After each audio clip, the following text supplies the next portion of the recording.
বিলাসী থানা কামৰূপ জিলা সমিতিৰ তৰফৰ পৰা বিতৰ্কিত শিক্ষক ভিক্টৰ দাসৰ এগেইনষ্টত আমি এখন এজাহাৰ দাখিল কৰিছোঁ। আপোনালোকে সকলোৱে দেখিছে আজি ছ'চিয়েল মাধ্যমত মানে সামাজিক মাধ্যমত এটা ভিডিঅ' ভাইৰেল হৈছে। এগৰাকী যুৱতী তেখেতক মানে এটা কোঠাত আবদ্ধ কৰি মানে শাৰীৰিক আৰু মানসিকভাৱে আমি অত্যাচাৰ কৰা দেখিছোঁ।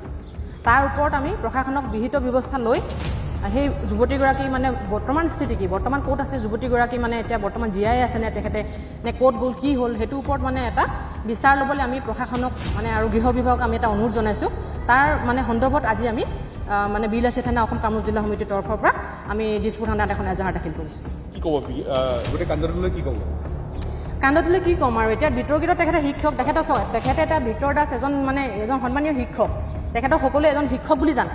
তেখেতে যে এটা সন্মানীয় শিক্ষকৰ নিচিনা এটা বৃত্তিত নিয়োজিত হৈ তেনে এটা কাণ্ড কৰিছে, সেইটো কাণ্ড মানে সকলোৱে নিন্দনীয়, সকলোৰে কাৰণে নিন্দনীয়, এখন সমাজৰ কাৰণে এটা অশুভ বাৰ্তা বুলি মই ক'ম।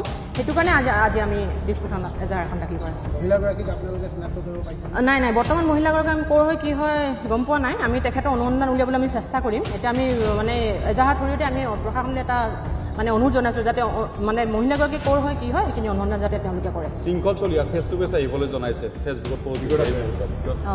শৃংখল চলিহাকটো দেখিছে আপোনালোকে, বিভিন্ন সামাজিক মাধ্যমত তেখেতক টাৰ্গেট কৰি লৈছে সকলোৱে। এতিয়া কথাটো হ'ল তেনেকুৱাটো দেখিবই ন। পৰৱৰ্তী পৰ্যায়ত আমাৰ এখন প্ৰেছ মিট দিয়া হ'ব কেন্দ্ৰীয় সমিতিৰ তৰফৰ পৰা। আমি জনাইছোঁ অলৰেডি আপোনালোকৰ থৈ দি সকলো অসমবাসী ৰাইজক আমি জনাইছোঁ। আমি দুদিন পিছতে আমি এখন প্ৰেছ মিট দিয়াৰ সিদ্ধান্ত লৈছে আমাৰ কামৰূপ জিলা সমিতিয়ে। সেই প্ৰেছ মিটৰ জৰিয়তে আপোনালোকে সকলোখিনি গম পাব। গোটেই ভিডিঅ'টোৰ সন্দৰ্ভত আচলতে আগৰ নে এতিয়াৰ নে কোনো স্পষ্ট হোৱা নাই। হয়, ভিডিঅ'টো শৃংখল চলিহাৰ পেজতহে আপলোড হৈছিল। হয়, নহয় কথাটো এনেকুৱা ধৰণৰ, ভিডিঅ'টো আগৰ পিছৰ বুলি কথা নাহে। এগৰাকী ছাত্ৰী হওক বা তেওঁ কোন হয়, ভিক্টৰ দাসৰ ছাত্ৰীও হ'ব পাৰে, প্ৰেমিকাও হ'ব পাৰে বা আন কোনো হ'ব পাৰে XYZ। কিন্তু কথাটো হ'ল কি ছাত্ৰীগৰাকী ন্যায় পাব লাগে। তেনেকুৱা ধৰণৰ তেখেতে মানে শিক্ষকতাৰ বৃত্তিত নিয়োজিত হৈ মানে যিখিনি মানে কৰি ন, তেখেতে এখন সমাজক নিয়ন্ত্ৰণ কৰি আছে। কিন্তু সেনেকুৱা এখন সমাজত আমি তেনেকুৱা এটা অশুভ বাৰ্তা আমি হোৱাটো নিবিচাৰোঁ। সেইকাৰণে আমি আজি এখন এজাহাৰ দাখিল কৰিছোঁ দিছপুৰ থানাত।